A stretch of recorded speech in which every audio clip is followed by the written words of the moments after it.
Okay, so thank you everybody for hanging in here with us. I know these days are long, but man, these panels have been amazing.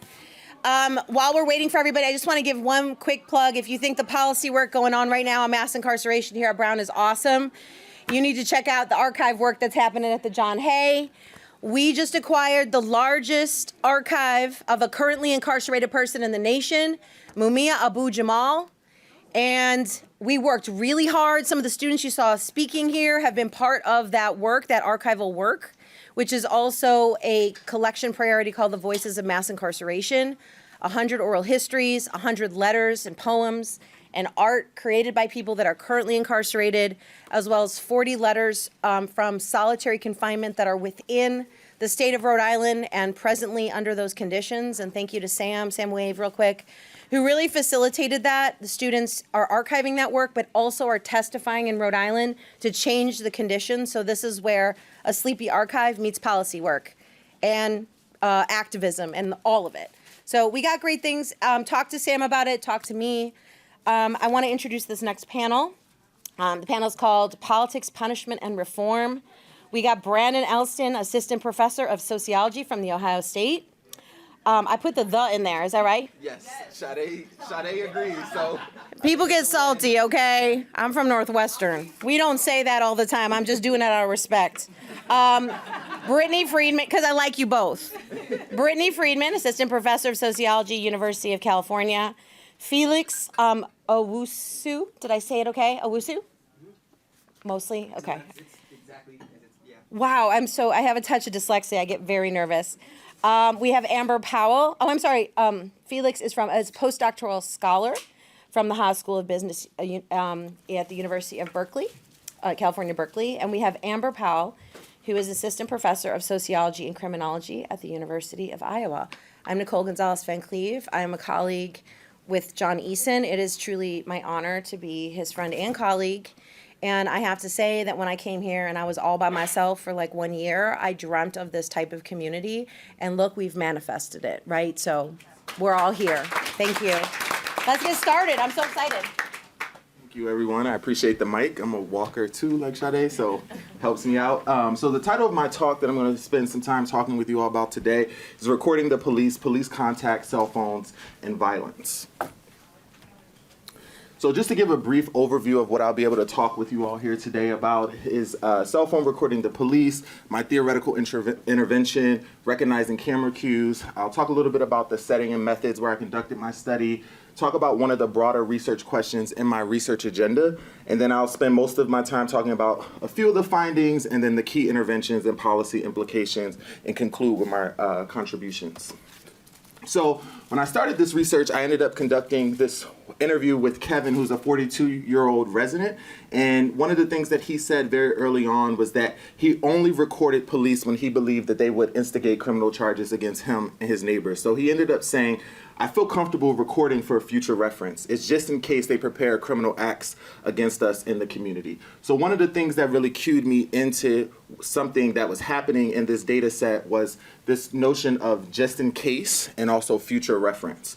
So this led me to start thinking about my actual intervention, which is recognizing camera cues. So one aspect of my research really investigates when and where Black men deploy their cell phones to record police misconduct and abuse, and what I term recognizing camera cues. So in routine encounters, residents learn to interpret officers' words and actions as symbols of police misconduct. In subsequent exchanges, residents interpret officers' words and actions as signals to record police misconduct. So in recognizing camera cues, residents learn to interpret and anticipate police misconduct and violence. So I'll get into some of the findings and then I'll touch on some of the policy implications. So I conducted this research in the Englewood neighborhood of Chicago, which is located on the south side of the city or southwest side of the city, depending on who you're talking to. It's a predominantly Black and impoverished and low income community that has experienced decades of divestment, which is the reason why it's in the current state that it is now. I conducted a number of interviews, but the research that I'm talking about today draws on 27 interviews with 23 Black men who actually had recorded police at the time of the interview. So this project really emerges from one of the central questions in my research agenda, which is how do frequent targets of policing contest police surveillance and violence? So camera cues are building off of the idea that frequent interactions with police enable residents to develop expectations that past patterns will repeat in subsequent interactions. So they did this in two different ways: hearing police officers in strategic ways and also seeing police officers in strategic ways. So one interviewee I had, his name was Chris. He's a 22-year-old resident, and he described how officers' words and demeanors acted as indicators of officers' capacity for violence. So he said, I was walking, and they had asked me, come here. And I'm like, what y'all stopping me for? I ain't do nothing. I walk into the store. They like, bring your dumb black ass here. This was a racist police officer. And I kept walking, and he calls out, I will tase your ass. So I stopped because I'm not finna get tased. They just checked me for no reason. They let me go.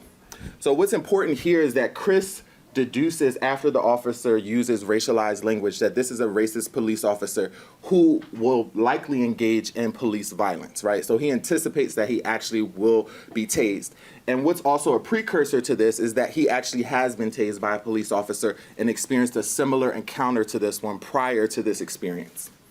In a subsequent experience, he's a bystander, and he recalled recording a police officer after he heard an officer shout an obscenity at another resident. So he said, get the fuck out the car, and I was recording on the side. So we can see here that immediately as the police officer says, shout some obscenities, it cues Chris in to actually record. And he ends up capturing all this police abuse on camera. So he says the man got his hands out. He smacked the man first, and then he put him in cuffs.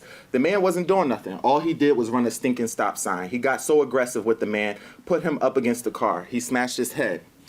Ain't nothing but a stop sign. Y'all acting like I ran somebody over. Shut the fuck up and stop talking. And I was recording the whole time. So this really maps onto what we see a lot of time when we hear about public discourses of these cell phone generated videos that capture police misconduct and violence, and really focusing on how ordinary residents and citizens are able to capture police misconduct on camera compared to what we usually hear about in the academic literature, which is usually organized activists.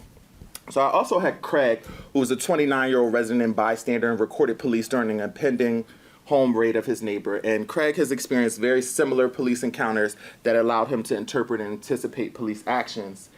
So in the first, he said, I see police and hear them say, bring your little dumbass here. I'm gonna still listen even though I don't have to. Now I know you're one of them petty police officers. In another encounter, he goes on to say, they was making it seem like they were gonna shoot.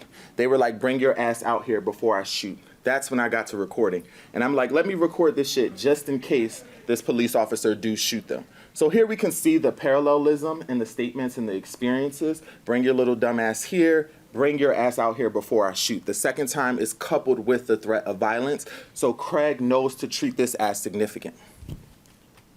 So the key intervention. So the findings really show how police stops and searches are deeply impactful sites of social interaction, influencing Black men's strategies of resistance. Police contact becomes a site for police misconduct and violence, which influences Black men to develop distrustful perceptions of legal actors.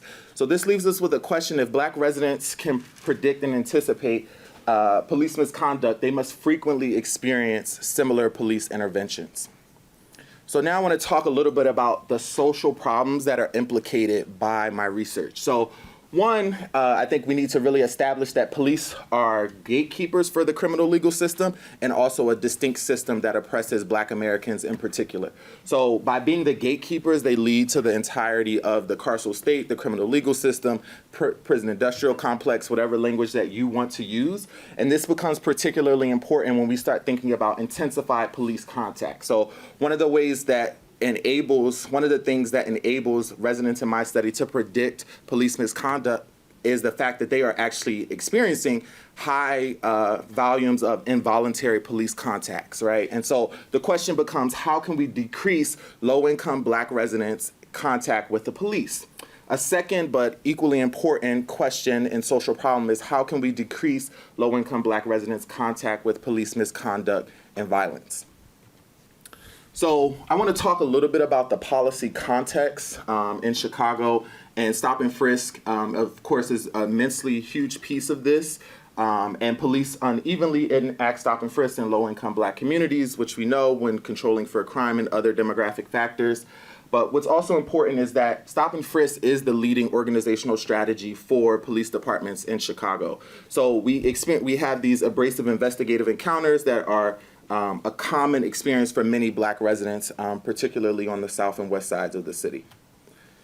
What's also important is that there's been other policies that have been on the books that have substantiated this same outcome. So in 2013, Mayor Rahm Emanuel launched Operation Impact, which is a proactive policing strategy that was launched in the neighborhood where I conducted my research and 19 other neighborhoods that city officials labeled as high crime. And what's important here is that of the 7,230 officers that were authorized through this policy, 12% or 888 were assigned to Inglewood alone. So this is just one example of the type of policy mechanisms that are also working in tandem with the larger organizational strategy of stop and frisk. And this is one example historically that endows legal actors with increased discretion, particularly targeting all residents in these low-income Black communities. So it's not just people who are likely to engage in criminal activity. So one of the things that has kind of changed as we've had some of these conversations today, even I think particularly on the panel around abolition as policy, is thinking about how can we think about reallocating funding from the police to other life-affirming institutions. So while this was a trend in some states, Illinois has not followed this trend. So while they have increased funding for economic development and civic inclusion, they have maintained the enormous budget for police, right? And so when we're thinking about moving towards abolition, we're thinking about playing the long game. How can we think about decreasing the police budget and using those same funds for life-affirming institutions? And you can see here in this graph the punitive investments in West Inglewood, which there's a distinction, of course, between West Inglewood and Inglewood on the neighborhood maps in Chicago, but residents don't always experience it that way. And we can see the enormous number here of 197 million. That has been used to invest in terms of punitive investments, right? So what I'm talking about is investing and taking that same money to create life-affirming institutions that have the resources to actually actualize their vision. So I also want to talk a little bit about what has been happening with police violence in Chicago. So there's been a few torture scandals in Chicago and other cities as well that have come to the light. In particular, Chicago Police Commander John Burge and his legion of officers, referred to as the Midnight Crew, used suffocation, shock, and sexually abusive techniques to extract confessions from over 100 Black men for about 2 decades. And recently they received a reparations settlement for about $5.5 million. Some of the torture survivors are actually in my study. And so they talk about this payment and how it actually is not leading up to all of the harm and violence that they actually experienced. And really becomes important for how we think about abolition and moving towards that.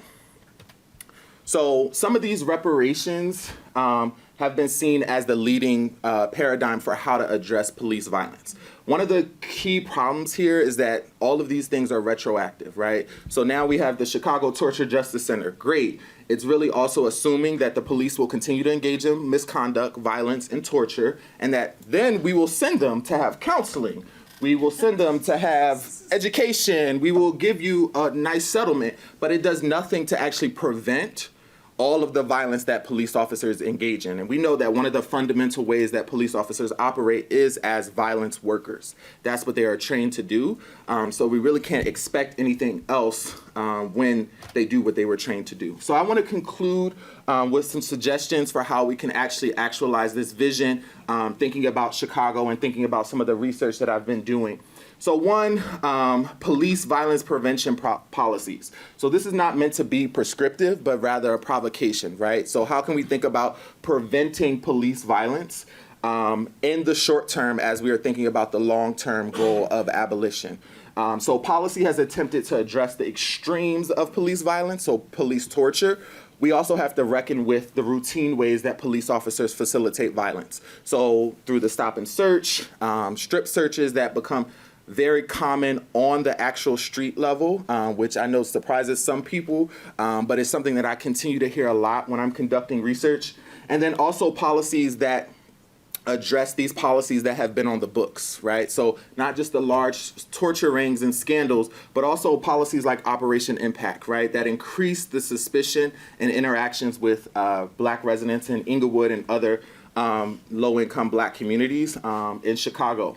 And then lastly, thinking about reducing police contact, so reallocating funding from the police to pro-social institutions and ongoing community efforts. So in the community where I conduct my research, they are now launching a Buy Back the Block initiative, which is really to talk about the larger historical context of divestment in this community, and really to be able to utilize Black resources to be able to ensure that the community is creating itself and sustaining itself for the actual people that live there.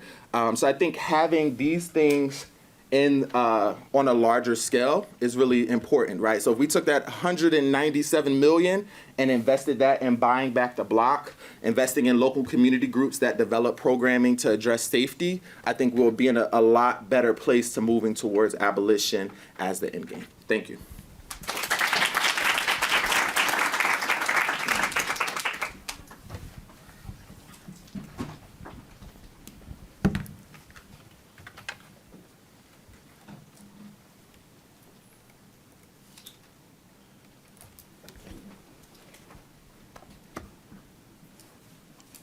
Hi everyone.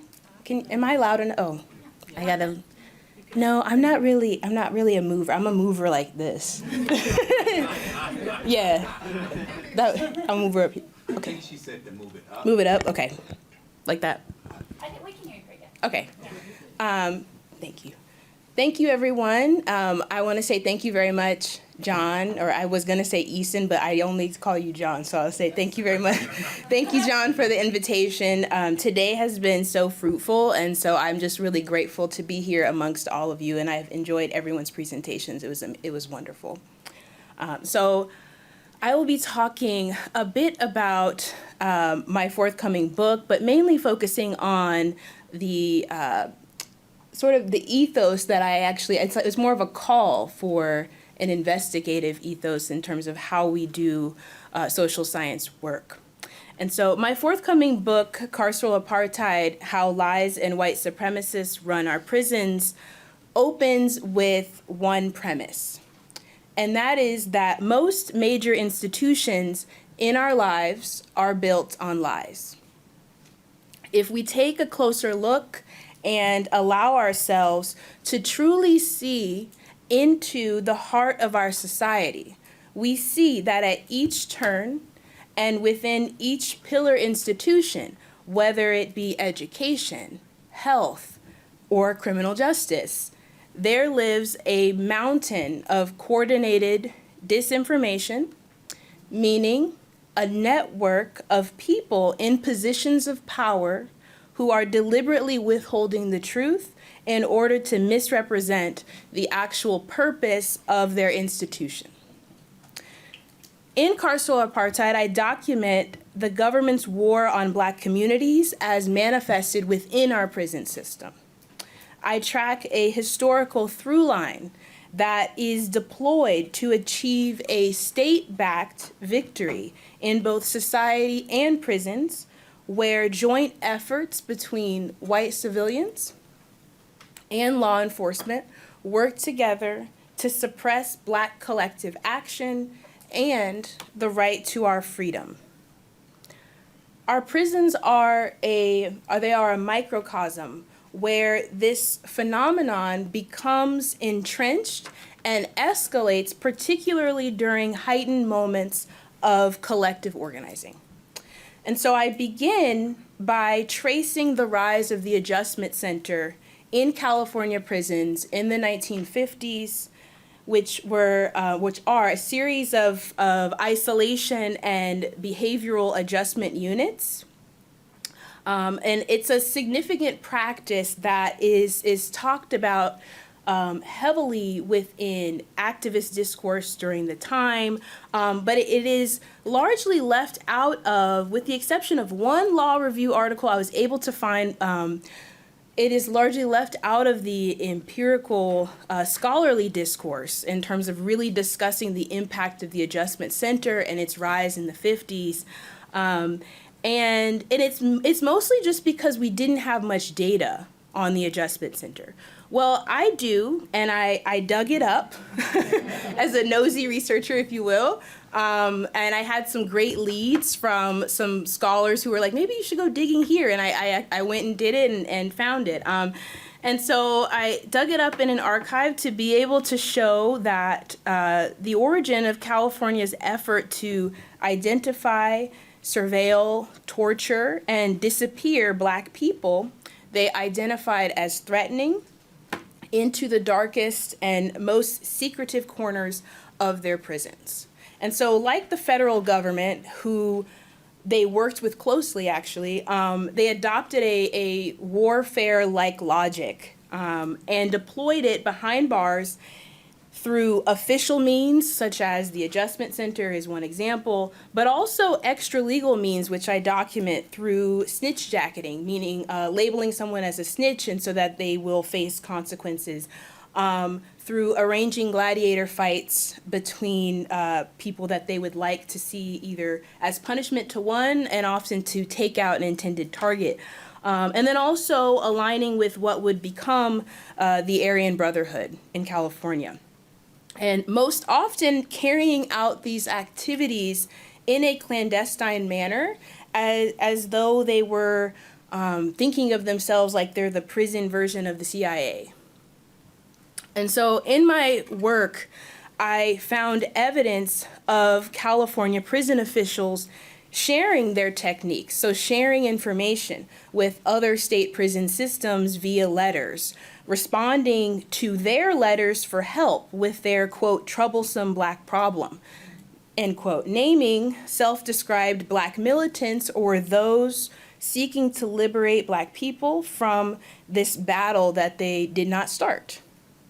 And significantly, the coordination that I'm describing happened preemptively, prior to anything prison officials could have described as a major disturbance. Instead, they identified their enemy as self-described Black militants and the growing Black prison population and would stop at nothing to see them subdued.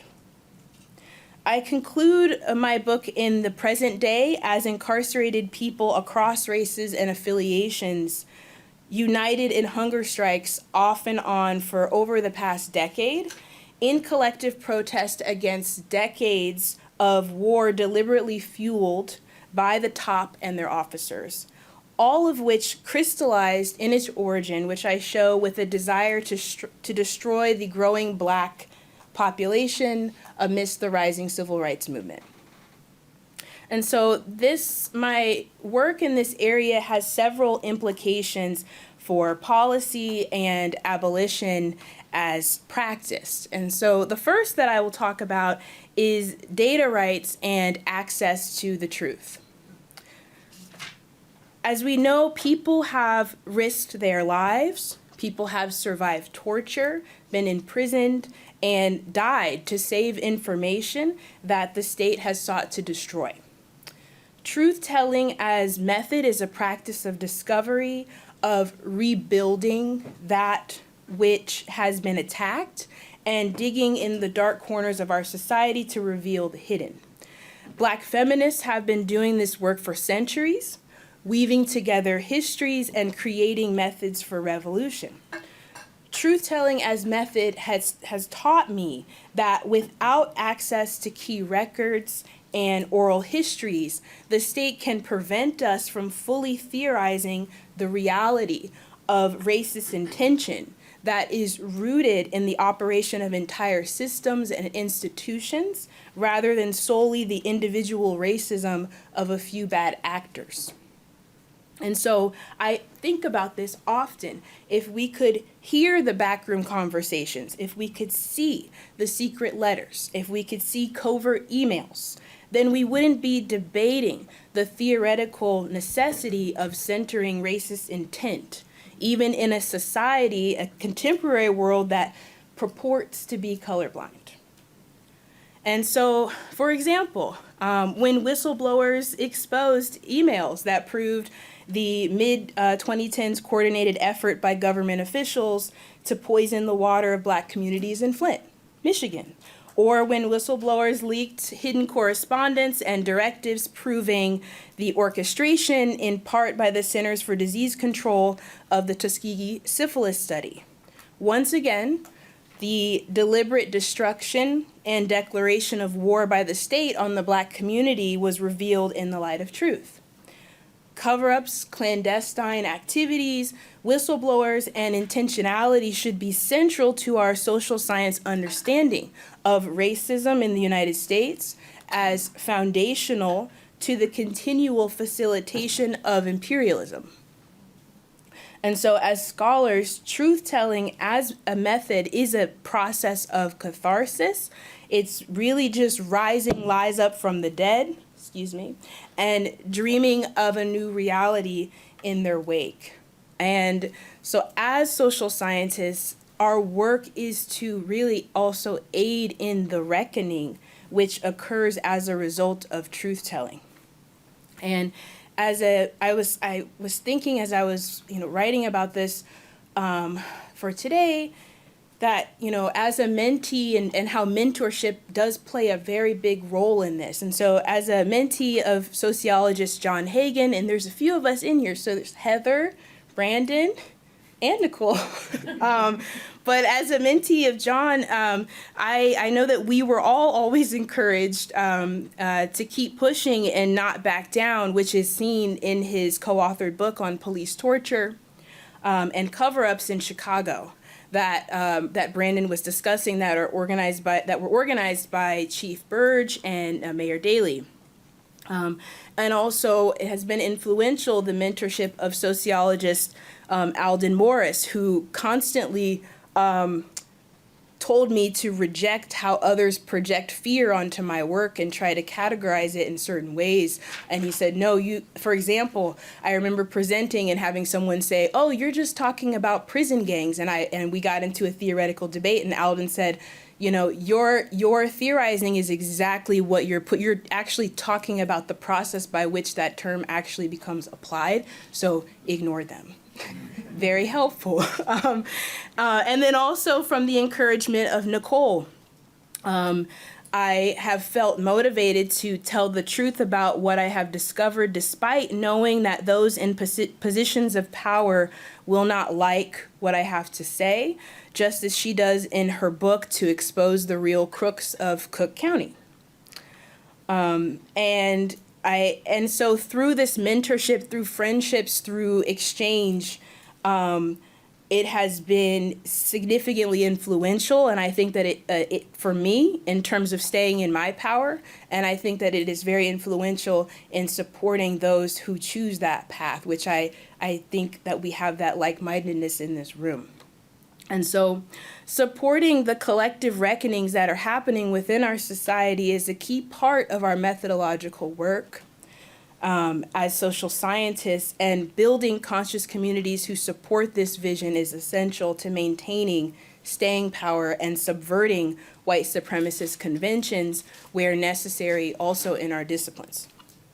And so I will conclude, as I'm coming down in time, a second implication that I'd like to discuss of this work, and particularly of my book, is potentially aiding in the release of thousands of people, not just in California, but around the country, from long-term solitary confinement that actually stems from this racist legacy that I discuss. And it's a racist legacy also of eugenics and systemic corruption that is actually foundational for institutional procedures. So much so that it's difficult to call it corruption if that's actually how it runs normally. And so, for example, in 2009, there was a very well-known federal class action lawsuit, which is Ashker v. Governor of California, and it was filed in part by the Center for Constitutional Rights. It initiated a legal battle that lasted over a decade up until 2023, with also a series of cross-racially organized prison hunger strikes throughout. And so the goal is to protest prolonged solitary confinement as violating the Eighth Amendment's prohibition against cruel and unusual punishment, and the absence of meaningful review for secure housing units or shoe placement, for those particularly in Pelican Bay Supermax, and how it violates due process. And so as of 2011, at that time, there were reports noting that nearly 750 people were held for 22 and a half hours per day in concrete windowless cells for more than a decade, and dozens for over 20 years. Plaintiffs in this class action actually described how their first experience with prolonged solitary confinement prior to being in the SHU was in the adjustment centers that I thoroughly describe in my book. And so the case ended up reaching settlement in 2015. However, in 2019 and 2022, the court ruled that constitutional violations were still persisting and ordered the Department of Corrections to be monitored. The department appealed, and in 2023, the rulings were reversed. Last fall, in September 2023, plaintiffs filed for what's called a rehearing en banc. I probably mispronounced it, but that's what it's called. To have this reversal reconsidered to order the California Department of Corrections to continue to be monitored. And so last fall, with that particular filing, myself, along with several other scholars, such as Karamet Ryder, who also writes in this area, and also longstanding activists that have been fighting this fight for decades, all came together and signed on to this request as amici scholars, and briefly summarized our research and advocacy on this issue to make the case that the court should reconsider the reversal, given the mountain of evidence that proves that the Department of Corrections is continuing with its same practices, even in the face of court rulings. But we learned, unfortunately, last October that our request was denied. And the Department of Corrections continues to evade monitoring around their use of long-term solitary confinement. And so now more than ever, we must continue to push the boundaries of investigative social science based on the premise that if we dig deep enough, we would find the lies that abound within our institutions, and these are lies that ruin lives, as the work that has been presented today has shown.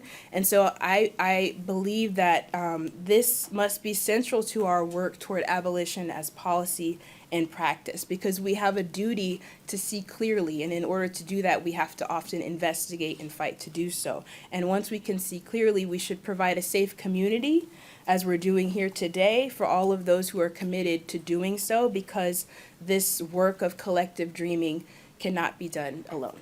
So, thank you.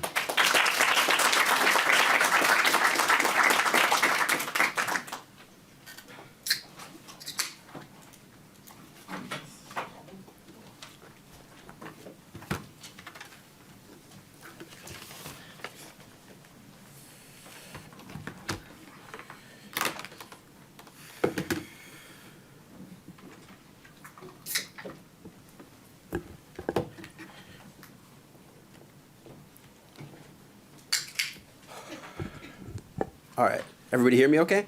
Yeah. Great. Really excited to be here. Thank you to all the organizers for including me. I'm gonna spend I guess first I wanna introduce myself. I'm Felix Owusu. I'm a postdoctoral scholar at UC Berkeley. My training is in public policy, so my PhD is in public policy, and in the fall I'll be starting as a professor of public policy at UC Berkeley. So I'm hanging out at business school, but my work is, Go Bears, right.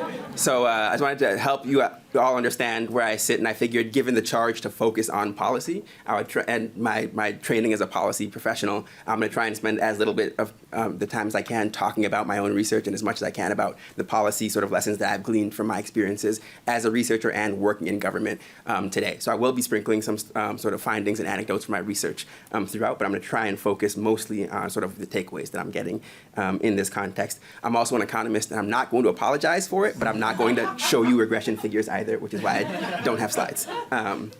Okay, so I sort of tried to organize this around 3 lessons or takeaways that I've sort of seen come up over and over in my work that I think will hopefully be hopeful as we think about sort of broader conversations about all the very specific and multifaceted areas that people have talked about today. I've learned a ton about areas that I was not even aware of, but I think hopefully these lessons still apply.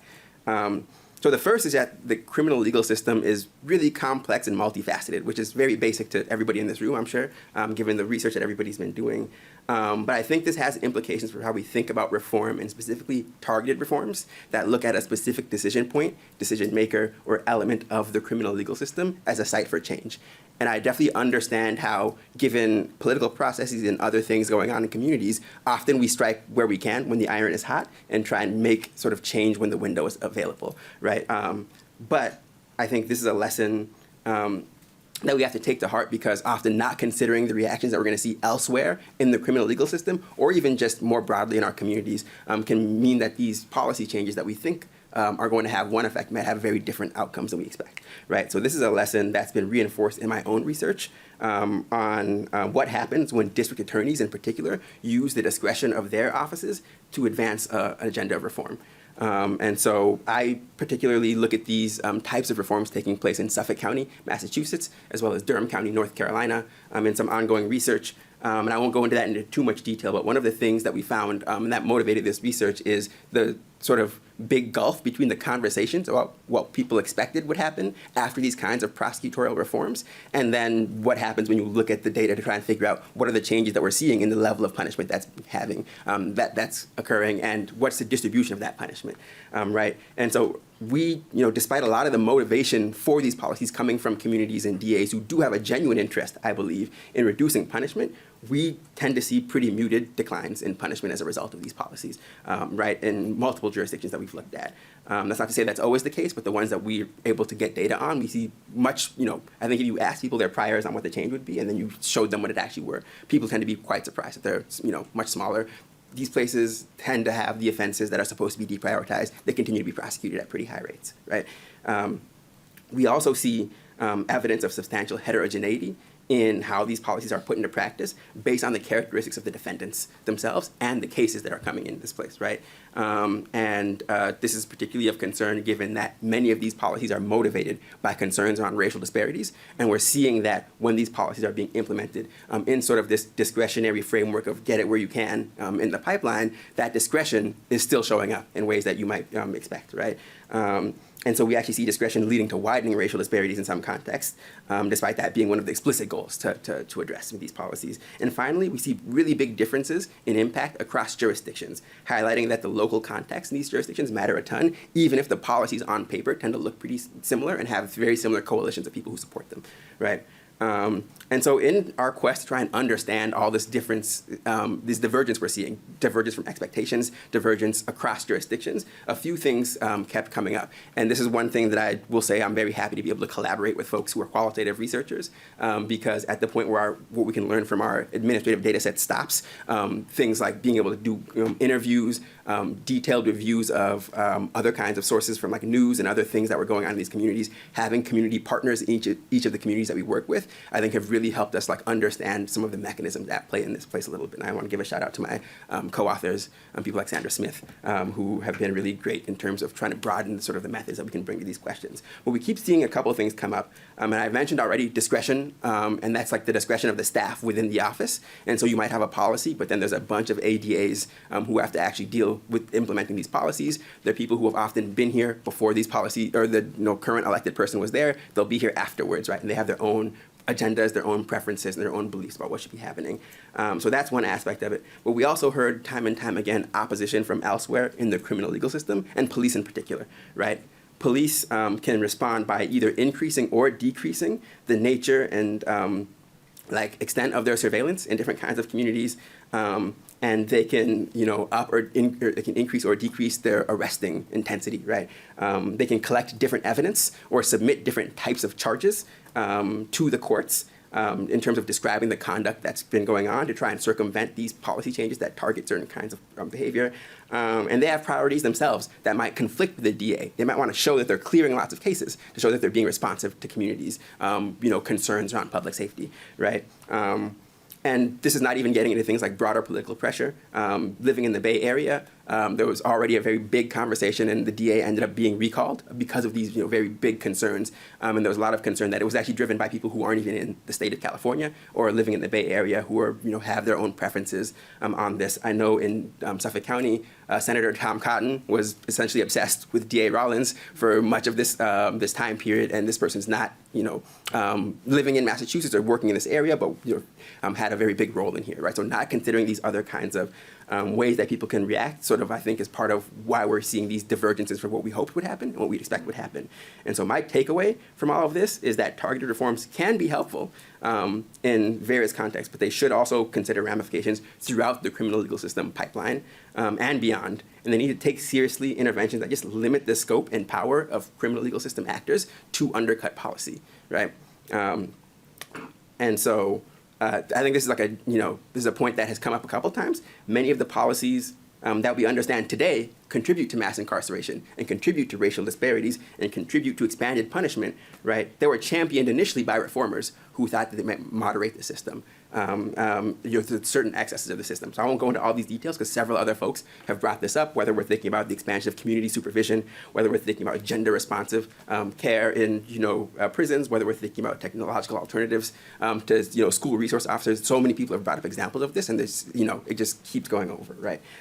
You can end up playing whack-a-mole, right, with a sort of system where you have these system actors whose preferences and their incentives haven't changed, right? So these people who are in the policing department or who are ADAs, right, you might have a reform, but unless we're sort of addressing the incentives or their preferences or their power, right, to actually obstruct policy and to circumvent policy that's being sort of organized around and democratically, in some cases, actually trying to be passed, we will continue to have this game of whack-a-mole, right? So I think just taking seriously interventions that limit the scope and power of the criminal legal system actors to act in opposition to policy, right? The idea that we have people in government who openly, regularly act in opposition to the policy that we are, as a community, coming up with, or as the leadership is bringing to the fore, is a very serious concern and something that we can't really move forward unless we're able to address, is my take. So how am I doing on time? Not great at all. Okay, cool. Lesson 3 is really short, so lesson 2 is gonna hopefully be most of it. All right. So during my time at my PhD training, I also spent nearly 2 years embedded in Washington, D.C.'s local government, right? I was working as a data scientist in that context, working on sort of evaluating different public safety interventions and also data transparency. In that role, my main project was trying to improve and publicly release data on police stops in Washington, D.C. that are now available online. And I think in that process, working in government and trying to be a little bit closer to these conversations around how are people evaluating and deciding what kinds of policies that they're going to put their weight behind, one of the things that came up was conversations around comparing punishment and alternatives and the way that we have very different scales in mind when we talk about punishment related interventions versus alternatives, and different goalposts for evaluating whether they've achieved what they're supposed to have achieved, right? And so in this role, I worked out of police headquarters, for about half the time that I was, half the week I worked in police headquarters. I attended regularly these command staff meetings. I got, and sort of went on ride-alongs, I got an inside view of some of the types of and extensive carceral capacity investments that we were making regularly, and sort of seeing them as policy choices that we're making in these behemoth organizations, right? And a few quick takeaways from that experience is that, number one, stops represent a massive carceral investment, right? These traditional policing activities, we're talking about something like 80,000 stops in a city of less than 800,000 in Washington, D.C., right? And Black district residents face dramatically higher levels of surveillance. They make up less than half the district. It's a chocolate city, but not that chocolate. But they're, more than around 3/4 year over year of the stops, and it gets worse if you look at the least productive stops of people where there's no arrest, no warning, even no tickets or anything coming out of that. Those are overwhelmingly stops of Black people, right? This does not even get into the things like extensive targeted social media monitoring that primarily Black youth face. It doesn't get into technologies like ShotSpotter that do constant audio surveillance of high-risk neighborhoods. It doesn't get into things like the Summer Crime Prevention Initiative, where they, quote, target 4 to 6 high-crime neighborhoods to focus all available resources, utilize the latest crime-fighting technology, and call upon partner agencies and organizations to assist in a coordinated effort to eliminate violence in these areas. And the list goes on, right? These are all very specific policy interventions that you could think of them in this context. And so we hear about these things, and I remember I was excited to at least bring in conversations around alternatives to punishment as an type of intervention, a whole class of things that we should be considering. And one of the pieces of pushback I got initially as a bright-eyed researcher saying like, have y'all considered this? They were like, we tried that already and it didn't work. And so there was a lot of like resistance to going back down that road because they had tried it and it didn't work. And so I pushed a little bit more and tried to find out what was going on. And I found out that this was basically a sort of diversion program that they had kind of flirted with. And it, I think this came up before. It wasn't staffed around the clock, right? And so if you weren't coming in during working hours, if you were there on the weekend or at night, you couldn't access this program unless the officer was going to find something to do with you until it opened, which is just not a reasonable thing for officers on patrol to do when they're making an arrest. And so the program had low uptake and low impact, and so they discontinued it, right? And they said it didn't work. And I want to contrast this with an evaluation that I worked on of a more traditional law enforcement intervention in 2 minutes. Okay. So one of the things that I worked on in this context was trying to evaluate an increase in funding to the Crime Gun Intelligence Center. Crime Gun Intelligence Centers are multi-agency collaborations. The Metropolitan Police Department in DC collaborates with the ATF, the Bureau of Alcohol, Tobacco, and Firearms. I wish, right? I know, right? The U.S. Attorney's Office and many other organizations to try and address basically gun violence. And so before I showed up, they got about $1 million to invest in increasing their capacity. And this was a place-specific investment. So this is in the 7th District of DC, which is Southeast DC. For any of y'all who have spent time there, it's not exactly Ward 8, but it's also not Ward 8. It includes Anacostia and many other sort of like heavily black communities where this was a very specific localized investment. And so we did an evaluation of this that it's pre-registered and available online. I'm not going to get into the details of it, but the quick takeaway is we found no positive impact on any sort of law enforcement or public safety related outcome. We looked at reported crime. We looked at gunfire and gun violence, murder. Even had access to the ShotSpotter information. So if you were worried that people are not reporting changes in gun violence and there's a measurement problem, we actually had other ways to corroborate the level of gun violence going on in these communities. We found across the board no impacts, right? The only positive result we were able to report was we also did a survey of people who were using these programs themselves, the detectives essentially, and they reported that they liked them a lot and thought they were really effective at helping them address crime, right? But we were not able to pick that up at any point in our analysis of the research that we did using sort of all the data that were available, right? And so when we were trying to make sense of these results, which were not shocking to me or I think many people, one thing that came up over and over was like, oh, this shouldn't be surprising. This is a small drop in the bucket. MPD gets $500 million a year, right? And so is $1 million going to be the thing that changes the world? And we only looked for a couple of years afterwards. These things take time, right? Like we don't have, we haven't let this breathe for long enough yet. So that's why we're not finding things yet, right? But this is the standard that we're holding the alternatives to, right? And so we're only willing to consider alternatives that show, in many contexts, these positive results in these quantitative analyses of public safety outcomes at the community level, right? And I would suspect that most law enforcement investments and interventions would fail if we applied that level, level of research requirement of their demonstrated efficacy. They would fail, I think, if we applied that bar consistently, right? So in practice, we often rely on these statements from officers that say like, yes, this was great. It was super helpful. Just regardless of what we're actually seeing in terms of changes in gun violence in the community to assess whether something's good. But then when we have sort of these other alternatives, things that actually do have lots of, I think, great research evidence behind them, we have all these questions and we have such a high bar and such a different goalpost, I feel like, in these conversations, right? And so as a researcher walking into these rooms, I feel like where we, the goalposts felt very, very different. And so I think the takeaway there is we need to try alternatives at scale and give them time to operate and improve and iterate, right? That's what we've done with our current set of solutions. And if we're going to try and assess how something compares to those things, we have to give them similar levels of investment, similar levels of room to operate, similar levels of time, and ability to iterate and improve. And then beyond that, we have to be honest about how effective our current approaches are, right? When we're trying to think about assessing whether we should try an alternative and how risky an alternative is. We invest heavily in surveillance and punishment right now. We still have issues with crime, right? And so when we think about alternatives, I think we have to be just sort of honest about where we are right now and what it takes to improve. I don't think it's that hard to improve over where we are in many contexts. And the last point, I know I'm out of time here, the lesson number 3, this is one that I think I always try to remind myself of. is that we have enough information to make substantial improvements already. I'm a researcher. I go places and I try and produce new knowledge, right? But that's so often not the thing that is holding people back from making change.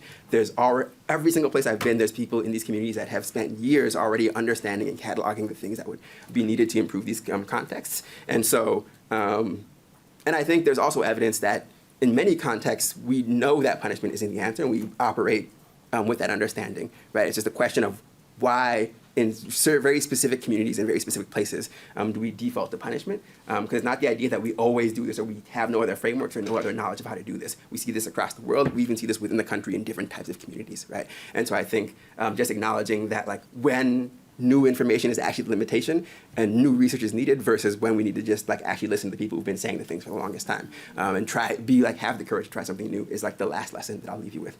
Thank you.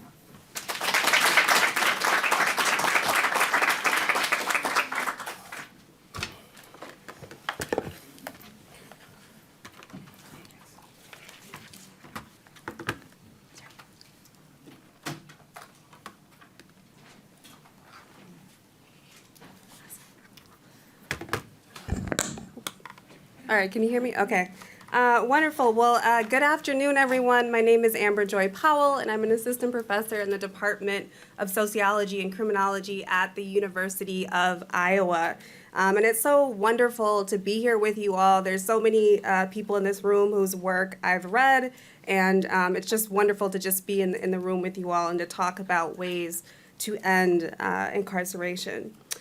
So for the past 4 years, I've been conducting qualitative research on sexual victimization within both youth and adult detention facilities. And so this project is really born out of my broader commitment as a Black feminist criminologist and as a former sexual assault victim advocate to address the needs of incarcerated survivors. And these are survivors that have been marginalized in both the mainstream feminist organizing as well as those who have been on the periphery of policy conversations about the detrimental impact of carceral contact. So we know that historically, survivors across all institutional contexts have faced questions about their credibility and victim blaming, but this is particularly true for incarcerated survivors. Because they oftentimes exist within these correctional cultures that deem them hypersexual, violent, and manipulative as people that are always trying to get over on staff. So in addition to the fact that we have societal jokes where we make fun of prison sexual victimization with things like "don't drop the soap," and it becomes sort of a cultural point of humor for folks. What we find is that along with their legal status, their race, their gender, and sexuality, these are all reproducing notions that the sexual suffering of incarcerated people is something that is just a part of the punishment. It's a necessary evil. So that brings me to some of the policies that people have put in place to address sexual violence in prison. So in 2003, we see the passing of what we call the Prison Rape Elimination Act, or PREA, and this was a set of guidelines that was supposed to detect, prevent, and respond better to sexual misconduct. So in addition to placing restrictions on cross-gender strip searching and ensuring that staff and residents are being trained in PREA education and how to report, what PREA really does is creates this internalized grievance system for people to be able to report sexual misconduct. That's what it's supposed to do. And then in turn, staff are supposed to ensure that they're following the investigation protocols, that they're protecting survivors from retaliation, and that they're imposing these disciplinary measures in the case that somebody is found responsible for sexual misconduct, which is extremely rare. So while some have touted PREA as a sort of win for victim advocacy, I think the question remains, does PREA actually make incarcerated communities safer? And I'm guessing most of you will kind of know what the answer to that is. So this leads to two key questions that my project explores. Number one is really thinking about the ways that incarcerated communities, as well as those who are tasked with supporting them, so victim advocates, how are they making sense of prison rape law in the midst of these growing concerns over prison reform? And then second, how are they envisioning what sexual safety means beyond the carceral state, right? PREA imposes a set of policies on prisons, but what does it look like even beyond that for people who have been harmed sexually to think about safety? And so to answer these questions, I really tried to immerse myself in the world of PREA. So I started doing research in March of 2020. I started talking to a lot of PREA auditors, so people who audit these facilities. I talked to victim service coordinators, or the folks that are supposed to provide care for survivors who are incarcerated. And I spent time also talking to incarcerated survivors, about 25 formerly incarcerated survivors, and asked them about their experiences within these institutions. And so I argue that while formal PREA policies may work to reduce certain forms of sexual harm for some people, in practice, prison rape law both underprotects survivors from the institutional violence of things like strip searches, while also over-policing others through zero-tolerance policies for romantic contact. And we'll talk about what that means in a second. So I want to turn my attention and highlight one of the conversations that I had with formerly incarcerated survivor, mixed-race formerly incarcerated survivor, Keisha, who's a community activist. And I asked Keisha about what her thoughts were on PREA, whether or not she believes that PREA keeps survivors safe. And this was her response. She says, they literally just traffic us. Nobody ever sees us as victims. I can go to SEG for disobeying a direct order and refusing to comply with that order. So if a CO tells me I need to pat you down, I need to strip you down, I need to strip you step by step, lift your breast, spread yourself, cough. If you're fat, they'll tell you to lift and separate your roll. If you're wearing a tampon, you have to take it out, and they will not have another one for you. If you refuse to comply with being stripped down, you're going to SEG. You're probably going to get beat up. And she ends by saying, PREA's a fucking joke. And so within these coercive sexual environments, we see that the pat-downs and strip searches that Keisha and other survivors are subjected to are both normalized and justified through carceral logics of facility security. So the sexual degradation within these practices, especially for women, is exacerbated by the fact that almost 80% of women who are incarcerated are already victims of sexual assault long before they got to the prison in the first place. So this isn't just a matter of, well, if we just change the gender of the person doing the strip search, then it becomes less traumatic. The idea is, regardless of that, the idea of having to expose your body, the idea that your bodily autonomy is completely violated. That's what's doing the sexual harm for folks. And that's what PREA isn't really addressing, right? And so a lot of these women, again, are subjected to the very forms of gender-based violence from which the state claims to be invested in their rehabilitation. And so it's precisely because of this paradox that leads many survivors that I spoke to conclude that PREA's a joke. But at the same time, there were a lot of interviews that I did with, advocates who are working with incarcerated survivors. And one of the things that they talked about was this over-criminalization of physical or romantic contact between people who are involved or sort of involved in what I'll call mutually desired types of relationships. And so I want to point out a conversation that I had with Blake. And Blake was an advocate for formerly incarcerated youth. And when I asked Blake about PREA, they sort of mentioned the different part of it. And Blake says, I was talking with some of the girls who had come back, and somebody made a quick reference to this idea of like, oh, now I've got to deal with a PREA charge. And I was like, what? Wait a minute. And that's when I started to realize that the way young people I knew in secured detention were hearing about PREA was because they were being given this, it's almost like they would refer to it as either a charge or a PREA investigation. And it had everything to do with them being consensually involved with the same gender person, right? And so Blake and others talked about the fact that this criminalization unduly targeted queer and gender nonconforming folks of color and was reproducing these cultural mythologies that incarcerated communities are inherently hypersexual and violent, right? All while, again, not eradicating the very real institutional violence that a lot of these survivors were pointing out. Oops. So this leads to some of the, I have sort of a couple of, I want to pivot to 4 key implications for policy and practice. And I want to be clear, very similar to a lot of other folks in the room, that these implications are very much informed by decades of anti-carceral feminist activism, right? Which has sought to both address gender-based violence within the community, but also recognizing that the state itself is an inflictor of this kind of gender-based violence. And in order to be anti-violence, feminist anti-violence advocates, right, we have to also address the kind of harm that the state is providing. And so first and foremost, I propose that the policies and practices that we develop have to be heavily informed by currently and formerly incarcerated survivors, right? So the communities that are actually experiencing this firsthand. These are the people that can tell us what the conditions are that facilitate violence, the nuanced understandings of prison sexuality beyond these sort of consent, non-consent binaries, the consequences to reporting, right?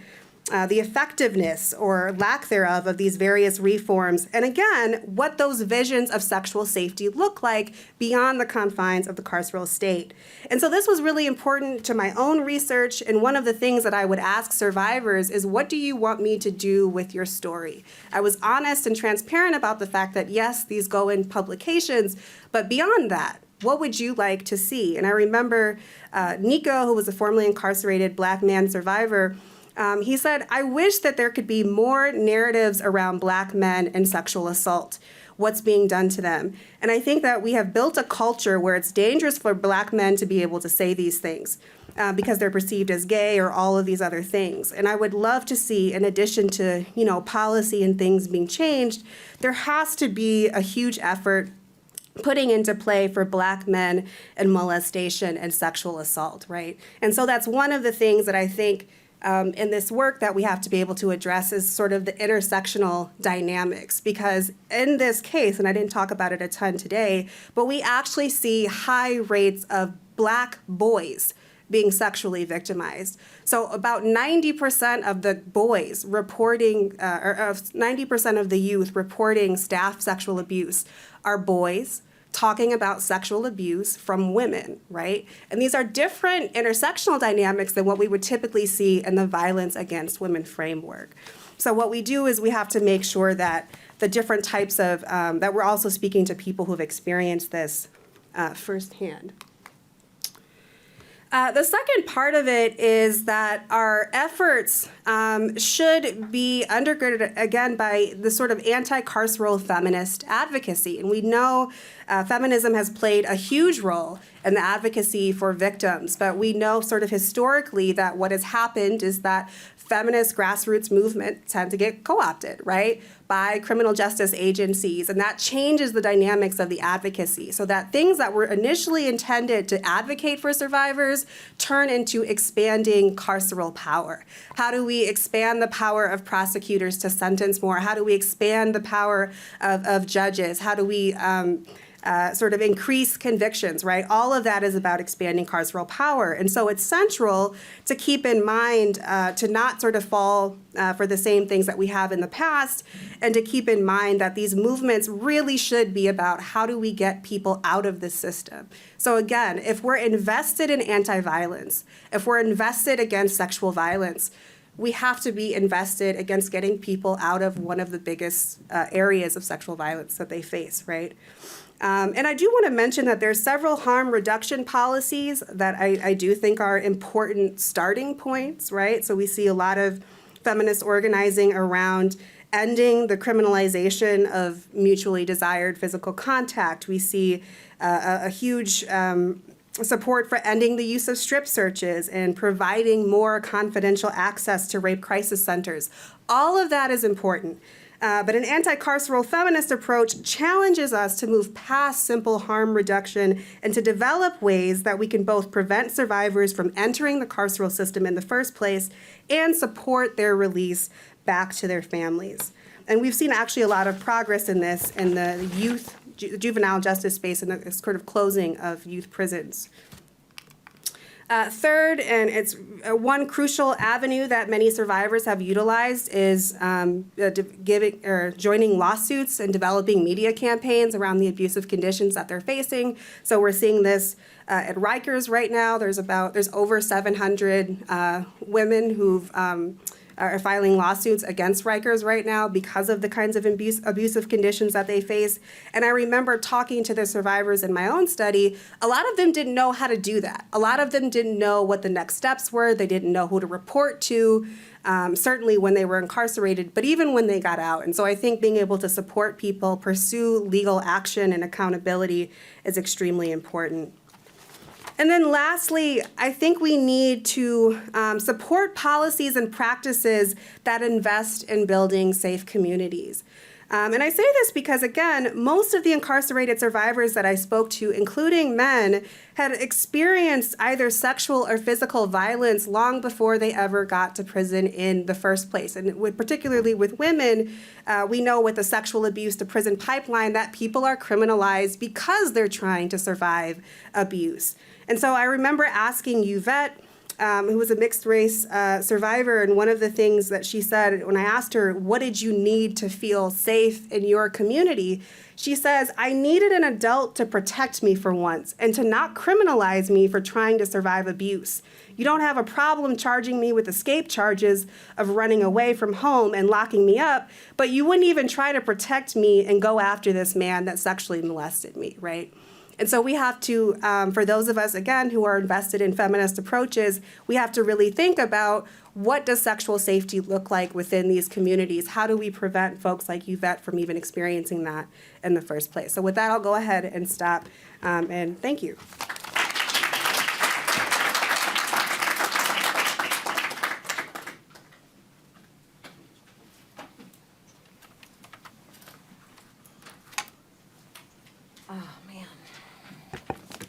I wish I had so much more time to process and think about this, because right now I have so many thoughts, and Brittany and I were joking that we actually did a pre-talk in the bathroom. I was like, we should have just invited everybody into the powder room but I wanted to talk a little bit from a very personal side, because these talks were just incredible. I'm glad we ended with because we were all so sleepy. We needed to revive these. This was amazing. Here's some things that I heard when I was sharing my research as a grad student and as a professor. You can't say that. You are never going to get back into that field site. No one's ever going to fund this research.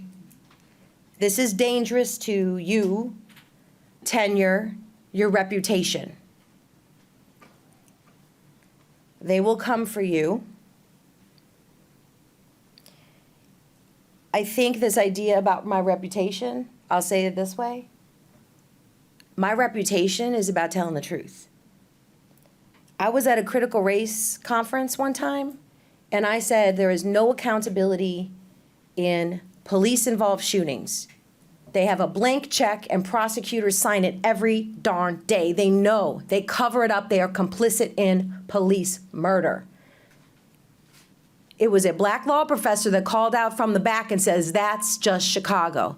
And I said, I paused, because I was like, well, I'm not a law professor. What if I got it wrong? All those ideas, shame, fear, worry, career, Paul Butler's there, right? I want to press him, Heather Ann Thompson, I want to press, right? I'm scared out of my mind. And I have tenure at this point, right? And then I was like, wait a second, show me the magical jurisdiction where police are getting charged after they kill people. This was before George Floyd. We are gaslit. We're gaslit, and we accept it. And I refuse to be gaslit anymore. And so I truly appreciate talking about this idea of ethos, right? This idea of investigative ethos. And I appreciated, Brittany, in some ways, I was mentoring Brittany, but let me just say, and this is kind of what this network is built upon, eventually she started also mentoring me, and it became reciprocal. So that we were partners, collaborators, and I have a list in my office, and it says, who's got you? And I list all the people who've got me. And by that, I mean, who's holding me up, who won't let me get gaslit. I can call them and say, this is a really stupid, Ruben, this is a stupid question, but I found this. What do you think the police are doing? He's like, you know what they're doing? John, do you know what they're doing, right? I need that to be able to continue to see the violence. When you show me what you've done, I can believe you, right? When you show me what you've done, I can believe you. We are obsessed with gazing at the marginalized. And one of the things that I was furious about is, when do we gaze at the people that create the conditions of marginality? And that is what the men from Englewood are doing. Because if Lawrence Relf has taught us one thing, it is that torture is a continuum. And guess what? I asked him this question poignantly. I said, we're supposed to be objective researchers. And he said to me, how can we be objective about torture? Can we just agree it's bad? And I was like, yeah, like getting tased is torture. Getting humiliated is torture. Degraded in front of your community is torture. And so if we know that, those quotes are showing us that torture is not in the past, it's very much the present of Englewood. And I would say the poverty in Englewood, I just drove through and walked through Englewood. A lot happens in Englewood. The intense poverty is a level of torture too, right? I mean, this is, and so I think, you know, one of the things that we need to do is continue asking the deeper questions. So when Brandon says there's 888 officers deployed to patrol Englewood, I want to put down and find out what percentage of those officers have misconduct violations, wrongful conviction violations, are charged with sexual assault, rape, etc. When we say we gave a settlement for $5 million, you know what I'm thinking? Since 2016, up until 2023, $578 million was spent on police misconduct. We pay for torture. We pay for torture. We can't get gaslit. We can't get gaslit about that.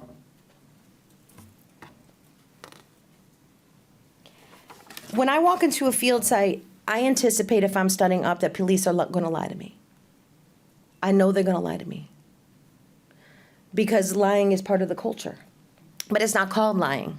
It's not called, that's not what it's called. It's called shading, it's called creating a case, it's called other things. And so our responsibility is to continue to peel back the layers of the lie. But to realize they're speaking to us in good faith. They really are. They are saying and talking in ways that will reveal the patterns and practices. I think of Ida B. Wells, and I think that I'm offended every time people just call her a journalist. How many cases of lynching did she have to observe, amass, to show, continue to show? One time Victor Rio said to me, what's with all the data, Nicole? I'm like, I have to show and show and show and show. And yet when we do a study of Englewood, we could use 8 boys and just say, well, that's it. And a white researcher will come in and do the whole Jungle Book, jungle trope ethnography, and that's sufficient. But when I have to show something about policing, amassing more and more, I believe we need to start deploying the tools of investigative journalists to start critiquing and going deeper inside the systems, to disentangle the lies. I think Amber's research to this, you know, one of the findings I have is that police actually like to deploy rape threats to scare people on the bus ride to the jail. It is a form of punishment, right? There is no, you know, again, I call bullshit. I call bullshit, right? And you're calling bullshit too, right? The same thing. In Felix's study too, about this actors that are undercutting these reforms. Let's be real. Why are they called stakeholders? Let's be clear. Stakeholders. It means you have a stake in the racist practices that you practice every day. You're a stakeholder in that? Oh. So now my next question is what's in it for them, right? I need to ask different questions. I need to go deeper every single time. I want to say that we need to start thinking about what the difference is between us and investigative journalists. I would say I do a lot more. I went through a training with Nicole Hannah-Jones because I wanted to understand what she does. But I'm not going to look at one case. I'm going to look at 100 cases. I'm going to go for generalizability because I'm a social scientist. I'm going to do it big, right? But we need to think more like that because there's more there to disentangle and reveal. And I'm going to reveal it layer by layer by layer. I want to end with 2 points here. Is that we all have to normalize fear and support each other through it. Because if you're doing good work that's critical and actually could change things and make people change their minds or be in shock and awe, right? Then you need to normalize walking through fear. When I did research on the waiting room, I actually walked into the sheriff's department with a body mic, and I got his consent. So I say, "Hi, Officer Mazurek. Can I talk to you about release procedures in the Cook County Jail? I'm from Temple, and I saw it like this because I'm not very threatening." "Sure, little lady." Mic goes off because, well, you can get your phone confiscated and they'll just throw it in the trash and all my data's not, right? So there's a lot of risk here. When that piece published, and he admits on there to a thing called the lawnmower technique, stripping people naked, pulling the chain in the shower to make them fall on their face naked, harming their face, like bloodied, right? That's a form of, sexual assault right there. They're naked on purpose to be humiliated, just like they were in Abu Ghraib. And then he says, and I get a call, you never came here. You never came here. There's no such thing as Officer Mazurek. I'm like, I read his badge. I brought in a witness, brought in a recorder and a witness. And so I said, and I'm scared. Again, I'm scared like when the law professor said to me, it's not real. But I'm now, because we have this community, I won't be gaslit anymore. And so I said, do you need me to FOIA the video of me? Like, is that what we're gonna do here? You need me to FOIA the video of me? I was like, do not gaslight me. Don't do it. I'll come for you every time. And I want us to have that fighting spirit, because the only way you get to this amazing research and shift this lens is if you normalize walking through that fear. And that's all I gotta say. Thanks. Wow, that was very, very powerful panel and discussant presentation as well. And actually, Nicole, you went where I'm about to go. Oh. And in particular, Brittany's presentation, I have to say, really struck me on so many different levels. And to answer your question, what's the difference between us and investigative journalists? Yeah. We've been trained to think about structure and think about it theoretically, measuring it empirically, and trying to analyze the causes and consequences of structure on people's lives. And so my reaction to Brittany's presentation, and it also, I felt the same way during Amber's presentation, was that this truth-telling Foucault writes about extensively as Parrhesia, right? And he gives us the sort of historical arc of the Greek and Roman Parrhesias. And the Parrhesias are truth tellers. And he differentiates different forms of truth telling from, having to tell the truth if a judge asks you a question, your liberty is at risk. That's not telling the truth. That's just you being honest, for instance. Or the truth being extracted from you during torture. That's not the truth. That's you trying to survive, right? But that the fundamental element of being a Parrhesian is having something to risk, right? You are risking it all. And what's so fascinating about this panel and this conversation for me is to sort of think about the contemporary landscape that we're in as academics, as policy analysts, and so on, where if you're doing any work on DEI, anything related to race, you're absolutely right, Nicole. You just gotta embrace the fear. It's because they're coming for us. Yeah. In a way that like now your own work is being criminalized and picked over for minor mistakes or citation mistakes to invalidate the very work that you've done, even though it is Parisia's. And the fact of the matter is, I'm struggling here right now, and my question is, how do we continue to be Parisia's in an age of alternative facts and outright hostility to the presence of women and people of color in academia and in positions in which we are trying to change policy? We are trying to change minds, and some minds don't want to be changed. So what do we do? What do we do? Do y'all need dinner and wine? Yeah. I want to speak to this pretty quickly. I mean, I think both these comments really resonated with me. Some of my earliest work from the time I started my PhD has focused racial disparities in the criminal legal system, and even before I finished my PhD, I had experiences of people disclosing to me, senior faculty who were not involved with projects, but I later found out were like Federalist Society aligned, lawyers who had some sort of administrative oversight, disclose like, I want you to change this work because it's going to not play well among conservative prosecutors. Like verbatim, just say that to me. And I expect people to think those things, but I was shocked that they said that to me, like that they actually disclosed that. And even going so far as to attempt to tamper with the work, to delete work. Had entire drives of data deleted that I luckily had backed up. But by people who I think directed their staff to like undercut this work in a very explicit way.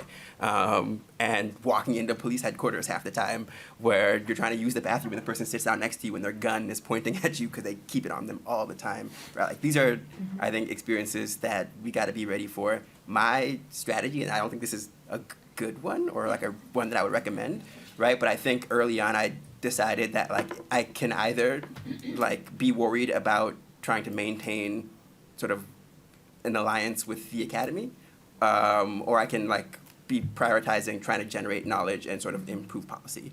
And like there's a world in which those things are not in tension, and I think I've been very lucky in that like things have worked out and I've been able to get a maintain a position in academia.